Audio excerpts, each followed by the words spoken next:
సుమన్ టీవీలో మీ business promotions కోసం ఈ కింది నెంబర్ను సంప్రదించగలరు.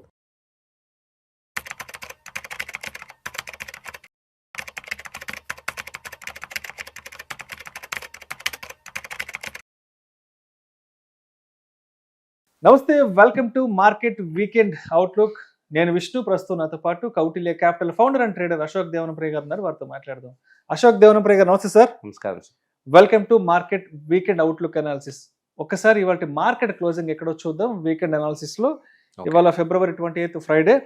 సెన్సెక్స్ విషయానికి వస్తే 316 పాయింట్ల లాభంతో 82,814 వద్ద క్లోజ్ అయింది. నిఫ్టీ విషయానికి వస్తే 116 పాయింట్ల లాభంతో 25,571 వద్ద క్లోజ్ అయింది. బ్యాంక్ నిఫ్టీ విషయానికి వస్తే 432 పాయింట్ల లాభంతో 61,172 వద్ద క్లోజ్ అయింది. సో ఈ వారంలో చూస్తే మనం ఓవరాల్ గా ఈ 5 వర్కింగ్ డేస్ లో ఒక 4 వర్కింగ్ డేస్ మార్కెట్లు పాజిటివ్ లో క్లోజ్ అయ్యాయి.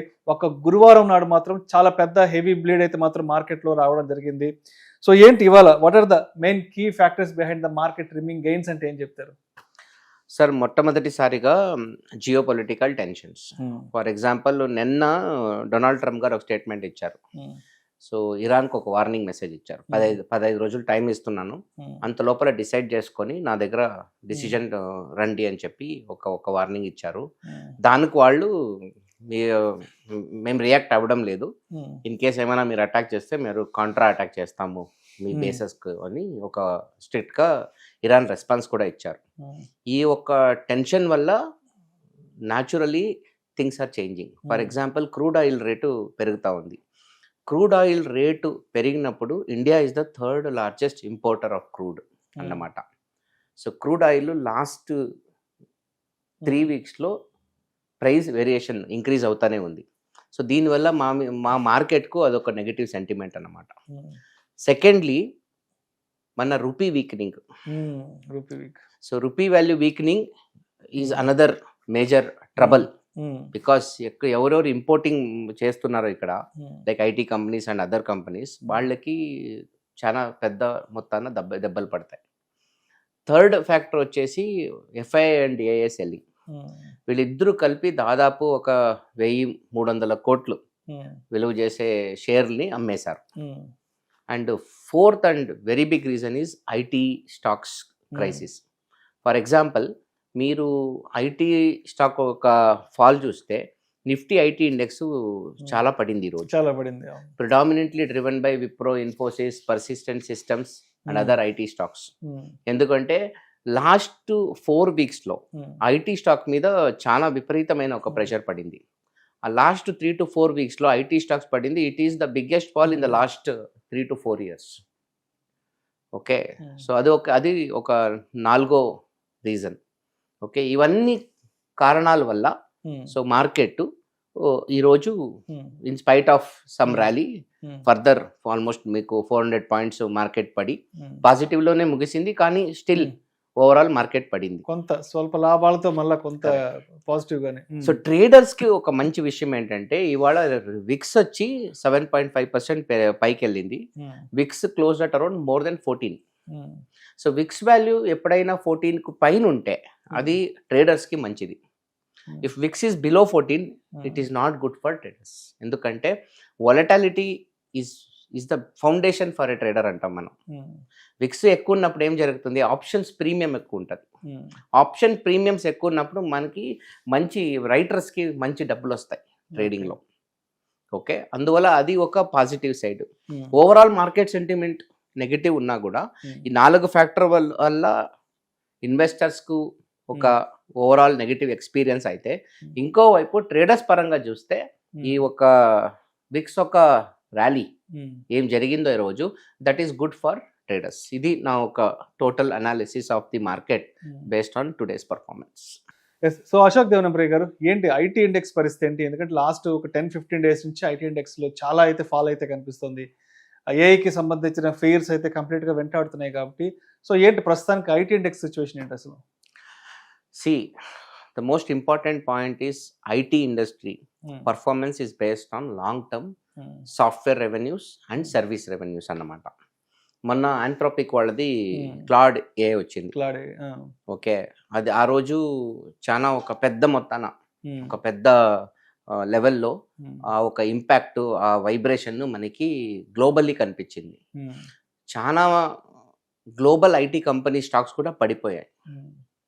ఓకే, ఇప్పుడు if you look at this big companies like Oracle, SAP, వీళ్ళంతా ఎంటర్ప్రైజ్ సాఫ్ట్వేర్ అప్లికేషన్స్ అమ్ముతారు. ఆ ఒక్కొక్క సాఫ్ట్వేర్ ఒక వాల్యూ వచ్చి 50 కోట్లు, 100 కోట్లు, 500 కోట్లను విలువ చేసే సాఫ్ట్వేర్లను వాళ్ళు అమ్ముతారు. ఆ సాఫ్ట్వేర్ల ఒక ఇంప్లిమెంటేషన్ని మన ఇండియన్ కంపెనీస్ తీసుకుంటాయి. ఇన్ఫోసిస్, విప్రో, టీసీఎస్, కాగ్నిసెంట్ అలాంటి వాళ్ళు గంటకి 100 నుంచి $200 బిల్లింగ్ చేస్తారు. ఇప్పుడు వీళ్ళు చేసే పని గంటకి $100-200 బిల్ చేసే పనిని ఏదో ఒక ఏఐ ఆటోమేటిక్గా మీరు ఒక నెల చేసే పనిని ఒక అరగంటలో, గంటలో చేసేస్తే మీ ఒక టోటల్ వర్క్ లోడ్ 70% డ్రాప్ అయిపోద్ది. If the software, if the AI do all majority work that a human is doing, మీకు బిల్లింగ్ రెవెన్యూ రాదు. ఐటీ కంపెనీస్ బతికేదే బిల్లింగ్ రెవెన్యూ వల్ల. ఆ బిల్లింగ్ రెవెన్యూ వచ్చేదే ఈ global companies, fortune 500 companies, fortune 1000 companies ఉన్నాయి, వాళ్ళందరికీ implementation చేసేదానివల్ల. Suppose ఈ AI అన్ని పని చేసేస్తే, చాలా క్లిష్టకరమైన పని, హోలిస్టిక్ వర్క్ అన్నీ చేసేస్తే వీళ్లకు బిల్లింగ్ జరగదు. అన్నిటికన్నా ఎక్కువగా క్లాడ్ ఏ ఎందుకు ఇంత ప్రెషర్ ఇస్తుందంటే, తాను ఒక వర్క్ ఫ్లోస్ ఉంది కదా, it is industry specific work flows also. ఒకప్పుడు ఏం జరిగేది, సాఫ్ట్వేర్ కంపెనీలో ఒక వనీలా ప్రోడక్ట్ ఇచ్చేవాళ్ళు, ఒక వనీలా సాఫ్ట్వేర్. వీళ్ళు ఏం చేసేవారు, ఎఫ్ఎంసీజీ ఇండస్ట్రీస్కి ఫ్లేవర్ చేసేవాళ్ళు. మీరు వనీలా ఐస్ క్రీమ్ ఇస్తే butter scotch, strawberry ice cream flavours ఇచ్చినట్టు ఇండస్ట్రీ ఫ్లేవర్స్ వీళ్ళు డెలివర్ చేసేవాళ్ళు. మీకు ఆటోమొబైల్ ఇండస్ట్రీనా, మీకు మేము స్పెషల్ యాక్సెసరీస్ ఇస్తాము, మీరు ఫార్మానా స్పెషల్ యాక్సెసరీ, మీరు ఫర్ ఎగ్జాంపుల్ ఆయిల్ అండ్ గ్యాసా, మీకు ఇంకో యాక్సెసరీ ఇస్తాము అని సర్వీసెస్లో వీళ్ళు ఇంక్లూడ్ చేసి ప్యాకేజ్ చేసి బిల్లింగ్ అమ్మేవాళ్ళు. కానీ ఈరోజు ఆ ఏఐ అన్నీ చేసేస్తుంది. 20 ఏళ్ల క్రితం if you want to do a very interactive website 100 రోజులు పట్టేది డెవలప్మెంట్, ఈరోజు గంటలు అయిపోద్ది. So where is the billing potential? That is the biggest and foremost reason why IT companies are feeling that pressure. Orders ఉంటాయి, contracts ఉంటాయి, కానీ contract billing level తగ్గిపోతుంది. The volume of billing తగ్గిపోతే డెఫినెట్గా అది వాళ్ళ టాప్ లైన్ ఇంపాక్ట్ అవుతుంది. డెఫినెట్గా ఫ్యూచరిస్టిక్ వ్యూ, ఆ మార్కెట్ ఒక ఫ్యూచర్ అవుట్లుక్ ఉంటుంది కదా, ద ఫార్వర్డ్ పిఈ అవుట్లుక్, అది అంత పాజిటివ్గా ఉండదు. షేర్ బజార్లో మనం పెట్టే డబ్బు మొత్తం ఆ కంపెనీ భవిష్యత్తులో ఏం చేస్తుందని మాత్రమే, గతంలో ఏదో చేసిందని కాదు. The share price you pay is not based on what the company did in the past, is based on what the company can do in the future. That is the point. So ఆ futuristic outlook వీళ్ళకి clarity లేదు. ఆ భయంతో complete industry ఉంది. వీళ్ళు పెద్దవాళ్ళు ఏమే చెప్పినా, మొన్న ఏఐ సమిట్ జరిగింది ఇప్పుడు లాస్ట్ 3 days, ప్రపంచంలో అన్ని ఐటీ దిగ్గజాలు వచ్చారు. సుందర్ పిచ్చై, సత్యనాదెల్లా, మన శామ్ ఆల్ట్మన్ అందరూ వచ్చిపోయినారు, కరెక్టా? కానీ దానివల్ల ఎవరికి దెబ్బలు పడుతుంది, ఎవరికి పడదు, ఎవరి వ్యాపారం నష్టం పోతుంది, ఎవరి వ్యాపారం వృద్ధిస్తుంది, ఆ ఒక ఫ్యాక్టర్, ఆ ఒక అన్సర్టనిటీ, ఆ ఒక ఫియర్ ఉంది. అందువల్ల ఐటీ సెక్టర్ డెఫినెట్లీ ప్రెషర్లో పడుతుంది. నన్ను అడిగితే ఐటీ సెక్టర్ ఒక పీనే డ్రాప్ అవుతుంది. ఇప్పుడు 25 PE వాల్యుయేషన్ ఇస్తారు IT sectors, predominantly Indian IT services కంపెనీస్కి. మీరు ఒక ప్రతి 1 crore ప్రాఫిట్కి 25 crores వాల్యుయేషన్ ఇస్తారు. ఆ నంబర్ కూడా రేపు పడే అవకాశాలు ఉన్నాయి. సో ఇప్పుడు geopolitical tension, weakening rupee, డిఐఎఫ్ఐ selling, మళ్ళీ ఈ ఐటీ ఒక బిహేవియర్, ఇవన్నీ కలిపి మార్కెట్ మీద ఒక పరిణామం చూపించింది ఈరోజు. సో అయితే ఇప్పుడు అంటే ఏఐకి సంబంధించి చాలా చాలా భయాలు అయితే ఉన్నాయి ఐటీ ఎంప్లాయీస్కి. రాబోయే రోజుల్లో ఏఐ డిప్లాయ్మెంట్ కనుక మొత్తం జరిగిపోతే ఐటీలో ఎంప్లాయీ లే ఆఫ్ పెద్ద ఎత్తున ఉంటుందంటూ కూడా మనకి చాలా వార్తలు చూస్తున్నాం. అదేవిధంగా ఆయా కంపెనీస్ కూడా ఎంప్లాయీస్కి మెయిల్స్ పెడుతున్నాయి, ఎస్ మీరు కూడా స్కిల్ అప్సెట్ పెంచుకోవాలి, ఏఐకి సంబంధించిన స్కిల్ అప్గ్రేడ్ చేసుకోవాలి, లేదంటే మీరు కూడా బయటకు వెళ్ళే అవకాశాలు ఉన్నాయంటూ కూడా ఎస్ ప్రతి కంపెనీ కూడా ఎంప్లాయీస్కి మెయిల్స్ పెడుతుందంట. సో ఫర్దర్గా పెద్ద ఎత్తున ఏఐ డిప్లాయ్మెంట్ కనుక జరిగిపోతే ప్రాజెక్ట్స్లోకి ఎస్ అంటే మ్యాన్ పవర్ బయటకు వచ్చే అవకాశం ఉందా? చాలా ఉంది. బికాస్ ఏమవుతుందంటే when productivity increases manpower reduces.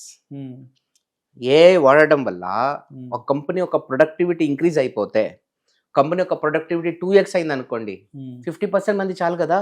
అవును. కంపెనీ ప్రొడక్టివిటీ 3x అయింది అనుకోండి, again divided by 3, 33% people do 100% work. ఇక్కడ రెండు పాసిబిలిటీస్ ఉన్నాయి.